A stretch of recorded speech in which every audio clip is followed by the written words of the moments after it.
Today வீட்டில் என்ன சமையல்னு பார்த்துடலாமா? வாங்க பார்க்கலாம். இன்றைக்கி வந்து சிக்கன் 1 கிலோ வச்சுதாங்க பிரியாணி செய்யலான்னு சொல்லிட்டு வெங்காயம், தக்காளி, இஞ்சி, பூண்டு பேஸ்ட்டு, அப்புறம் பச்சை மிளகா, கருவேப்பிலை எல்லாத்தையுமே எடுத்து வச்சுருக்கேங்க.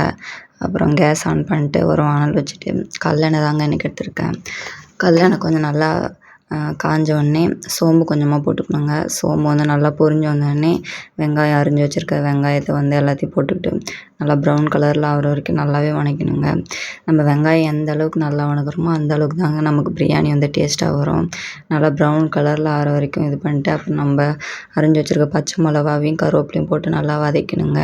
அப்புறம் இஞ்சி பூண்டு பேஸ்ட் வந்து பச்சை வாடை போகிற வரைக்கும் நல்லாவே அதை வந்து வதக்கணுங்க.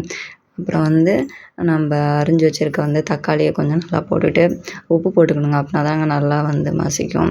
இப்போ இருக்க தக்காளிலாம் எங்கெங்கே வணங்கவே மாட்டேங்குது. அதனால் வந்து சாப்பாடு மசிக்கிறத எடுத்து நல்லாவே மசிச்சு விட்டுக்கணுங்க.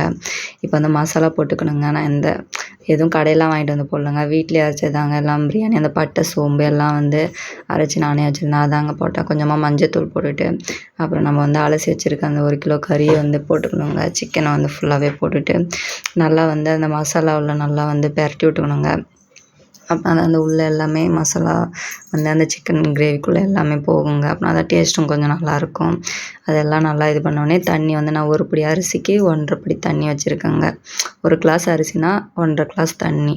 அவ்வளோதாங்க. சாப்பாடு நல்லா குழையாத உதிரி உதிரியாக வரும்.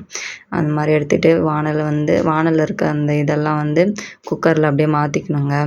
ஏன்னா நான் குக்கரை தாங்க செய்வேன். குண்டான்லாம் செஞ்சேன் எனக்கு அளவு தெரியாது. அதனால் குக்கரை தாங்க நான் செய்வேன். இந்தளவுக்கு கொதித்து வந்தோடனே நம்ம அரிசி வந்து கழுவி வச்சுருக்கோம்லங்க, அதை அப்படியே சேர்த்துக்கணுங்க. அந்த அரிசியில் வந்து கொஞ்சம் கூட தண்ணி இல்லாத சேர்த்துக்கோங்க. அப்படின்னா தான் நம்ம அளந்து வச்சுருக்க தண்ணிக்கு எல்லாம் கரெக்டாக வரும். நல்லா இந்த மாதிரி 2 கிளறி விட்டு மூடி போட்டு மூடி வச்சுக்கணுங்க. 2 விசில் தாங்க விட்டால் போதுங்க. நல்லாவே பிரியாணி நல்லாவே வந்துடும். பாருங்கள் நான் எப்படி இன்றைக்கி செஞ்சுருக்கேன்னு பாருங்கள். நல்லாவே உதிரி உதிரியாக வந்திருக்கு. இந்தளவுக்கு சாஃப்டாக நானே இது வரைக்கும் செஞ்சதில்லைங்க. பாருங்கள் எவ்வளோ நல்லா சாப்பாடு வந்திருக்குன்னு. சூப்பராகவே இருந்துச்சுங்க.